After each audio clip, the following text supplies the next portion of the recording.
Cuentan los ecos que esa noche fue oscura.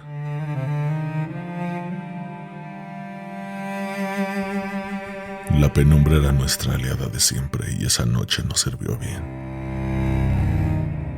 El olor a paja quemada y el eco de los gritos era la música que acompañaba nuestro trabajo. Pueblos como este, dormidos y tranquilos, se quebraban con facilidad. Mi espada no era más que una herramienta para abrirme paso entre el pánico, empujando a la multitud mientras mis ojos barrían las sombras en búsqueda de los cobardes que se escondían. En medio de ese infierno de ruido y cenizas la vi. Estaba de pie, intacta entre las llamas y la sangre. Una niña. No tendría más de 6 años, completamente inmóvil. No lloraba, no gritaba, solo me miró. El caos a mi alrededor pareció enmudecer. No era miedo lo que vi en sus ojos, ni odio.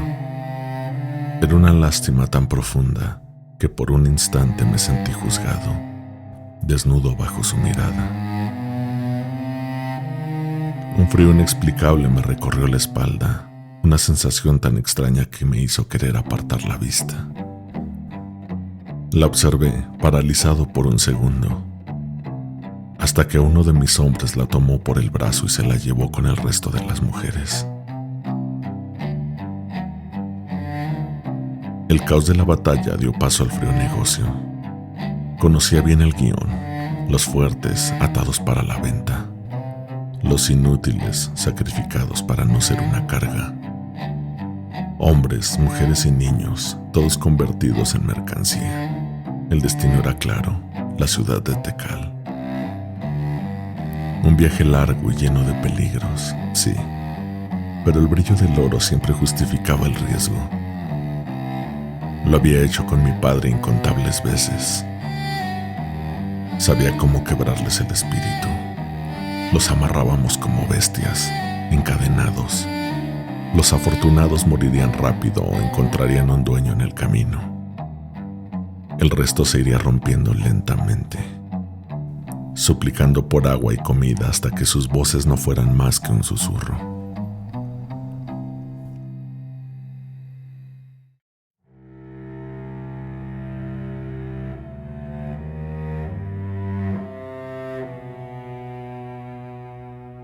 Y allí, en el primer día de marcha, entre el mar de lamentos de otras mujeres, la encontré de nuevo. El mismo silencio, la misma mirada. Se mantenía impasible, sin una pizca de miedo. Me dije que era idiota, que no entendía nada o que estaba loca tratando de justificar su actuar. Las primeras noches son un nido de víboras.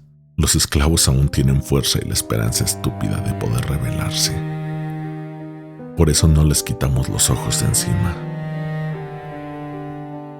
Mi guardia transcurría sin novedad, una rutina de acero y silencio, hasta que la distinguí en las sombras. Canturreaba para sí misma mientras sus dedos danzaban en el aire, tejiendo algo invisible. Un hilo de sombra, una cuerda de nada. Di un paso para acercarme a callarla cuando sus ojos se cruzaron con los míos. Esa maldita mirada otra vez, jodidamente profunda, llena de una piedad que no le correspondía. Era la forma en que una madre mira a su hijo moribundo. ¿Qué miras?, escupí, pero la voz me tembló sonando patética. Ella impávida, ni un músculo de su cara se movió. Apreté el puño de mi espada. ¿Quieres que te saque los ojos? Mira a otro lado o te mato ahora mismo, intentando recuperar el control. Fue inútil. Los sollozos de las mujeres a su lado fueron la única respuesta a mi amenaza. Pero ella seguía allí, con esa expresión insoportable. Le di la espalda, me marché a dormir con el orgullo herido y la rabia quemándome en el estómago. Los días se fundieron en una rutina de polvo y sol inclemente. Intenté perderme en la monotonía del camino, en el peso de mi equipo, en las conversaciones vacías de los hombres, aunque era inútil. Su imagen se colaba por el rabillo del ojo, siempre estoica, siempre observando, inmune al cansancio que nos carcomía a los demás. Cada vez que nuestras miradas se cruzaban fugazmente, sentía el mismo frío inexplicable.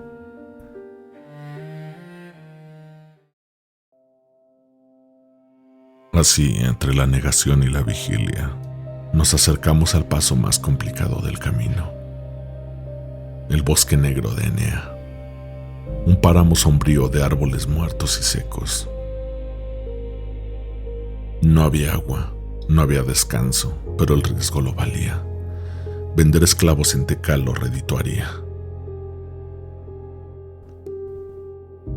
La última guardia, el sueño pesaba como plomo en mi cabeza. La vi acercarse y por un momento creí que era una mala pasada de mis ojos cansados.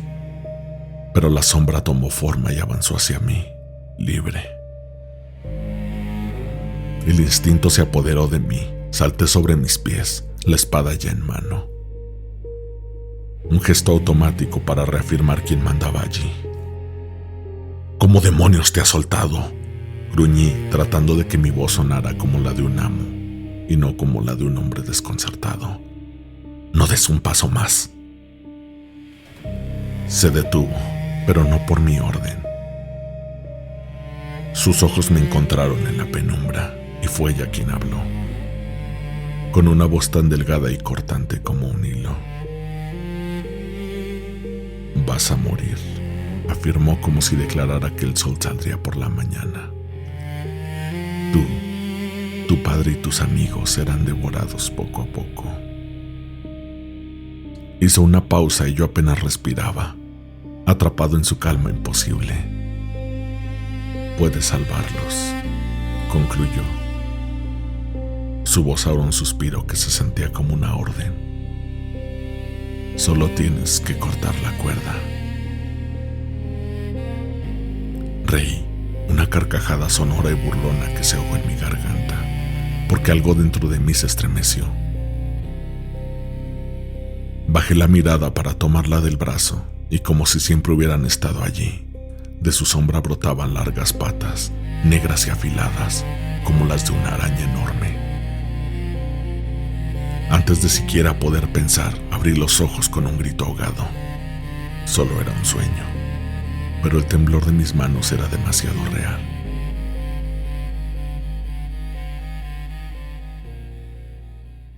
Nos adentramos en las fauces del bosque.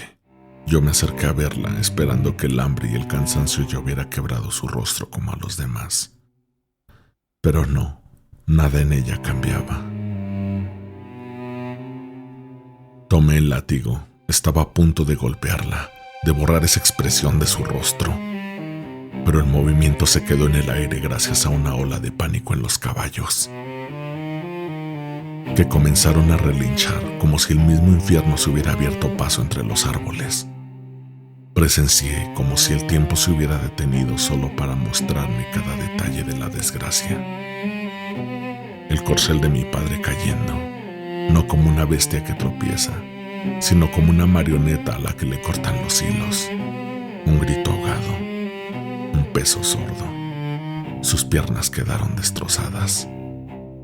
El dolor fue tan brutal que la fiebre comenzó a devorarlo en cuestión de horas. A mi alrededor, los hombres murmuraban, su preocupación centrada en el guía que acababan de perder. Yo apenas los oía. Mi mirada estaba clavada en la niña, que no había movido un músculo. Esto no había sido un accidente.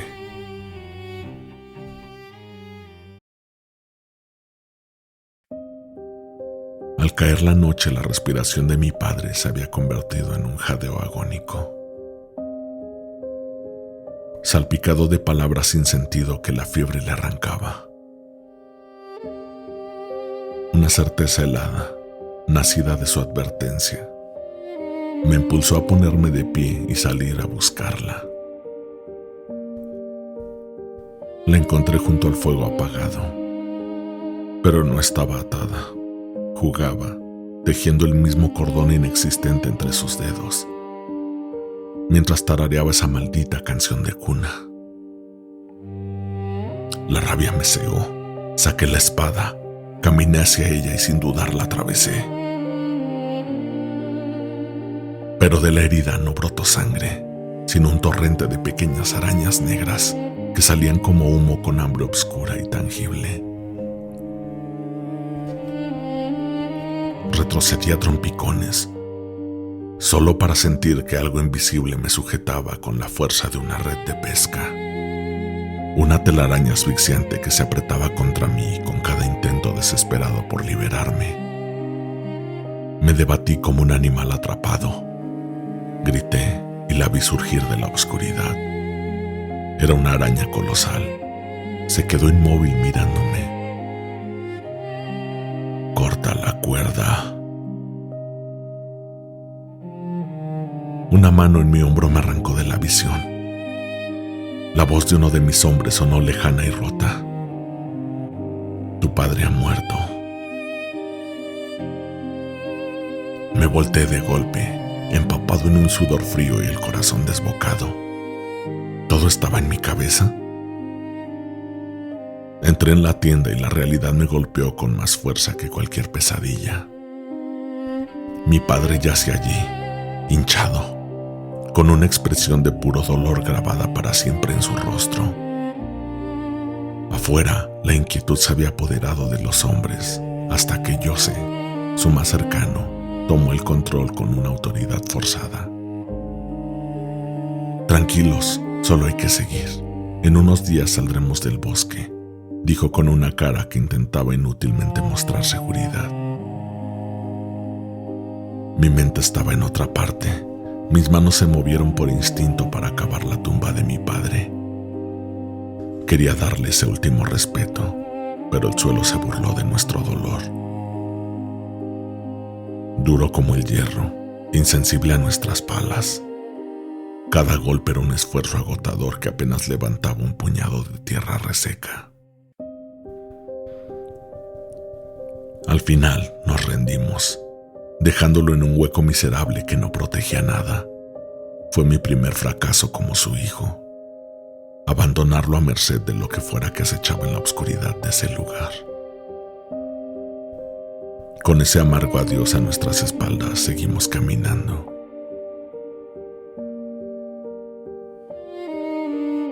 Nuestro avance se había reducido a arrastrar los pies a ciegas. La niebla del bosque se espesó hasta convertirse en una pared blanca y húmeda, tan densa que nos obligó a atarnos unos a otros con una soga.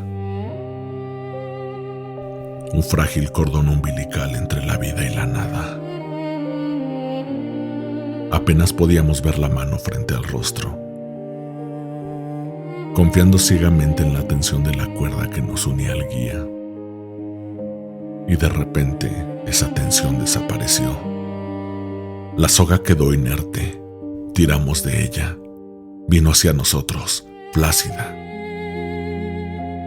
Su extremo deshilachado como una burla silenciosa en la bruma.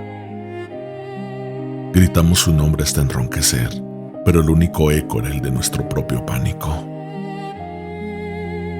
La búsqueda fue un caos frenético que duró horas, hasta que el terror a separarnos o toparnos con aquello que había cortado la cuerda nos paralizó por completo. Esa noche, alrededor de una fogata inútil que apenas perforaba el velo blanco, le supliqué: «Soltemos a los esclavos, olvidemos el oro y huyamos de aquí». Pero sus ojos, iluminados por las llamas, solo reflejaban el brillo del oro que aún creían tener a su alcance. Para ellos, era una fortuna que justificaba el riesgo. Para mí, se había convertido en el precio de nuestras almas. La niebla se retiró con la luz del amanecer, pero el sol no trajo alivio, solo reveló la cruda verdad. Estábamos irremediablemente perdidos. En un intento desesperado por encontrar agua o un rastro conocido, nos separamos en pequeños grupos. Fue el mío el que lo encontró, o lo que quedaba de él. Al principio solo era una figura extraña contra un árbol retorcido, una silueta que no encajaba. Era Jose. Estaba atado al tronco con la misma cuerda que debía protegerlo. Balbuceaba incoherencias, atrapado en una pesadilla de la que ya no tenía ojos para despertar. Avancé para intentar soltarlo, pero uno de mis compañeros se me adelantó y le hundió la espada en el pecho, sin una pizca de piedad. O quizás, en medio de ese infierno fue el acto más piadoso de todos. Corrimos de vuelta para avisar a los demás. El denso aroma a humo y carne quemada nos golpeó mucho antes de que viéramos las llamas. El campamento era una carnicería sin sentido, una oda a la locura. El bosque ardiendo a nuestro alrededor. Un hombre arrancándose la piel del rostro a tiras mientras gritaba sobre sombras y arañas. Dos más apuñalándose en el vientre en un abrazo mortal. Y el resto de la partida masacrando a los esclavos, acusándolos al grito de brujería.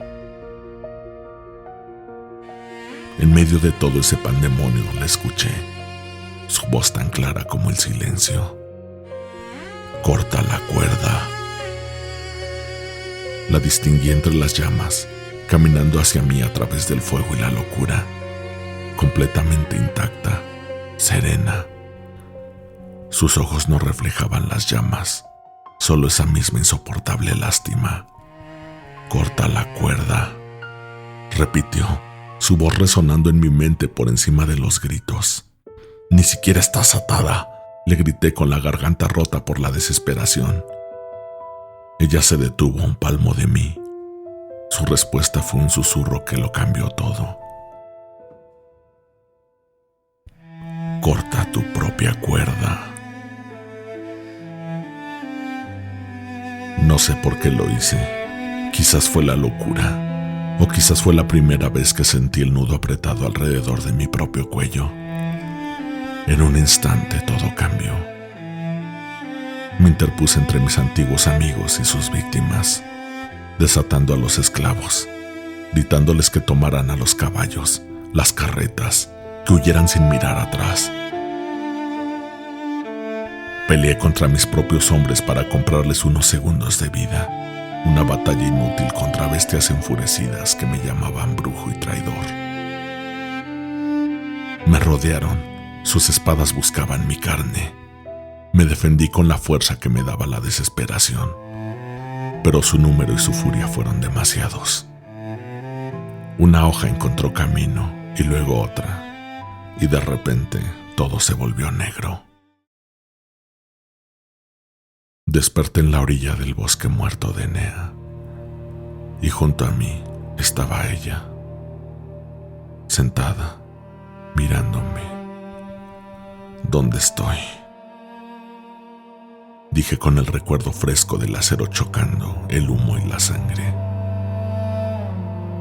Las cuerdas no solo atan a los cautivos, también a quienes las sostienen, dijo. No respondí, solo la miré. Y por primera vez entendí. Ella nunca había sido prisionera. ¿Y ahora qué?, pregunté apenas audible. Ella se puso de pie. El sol comenzaba a colarse entre los árboles. La neblina y el fuego habían desaparecido. Solo quedaban los caminos. Ahora te toca decidir si quieres ser hilo que sostiene o cuerda que aprisiona.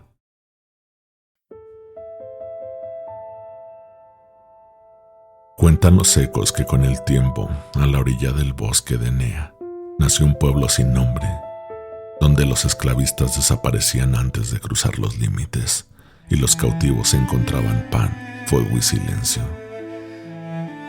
Nadie sabe quién lo fundó, solo que el primer muro se levantó con restos de carretas y que en la entrada cuelga una telaraña de metal ennegrecido, torcida y hermosa, como si alguien lo hubiese tejido con manos firmes y una decisión irreversible.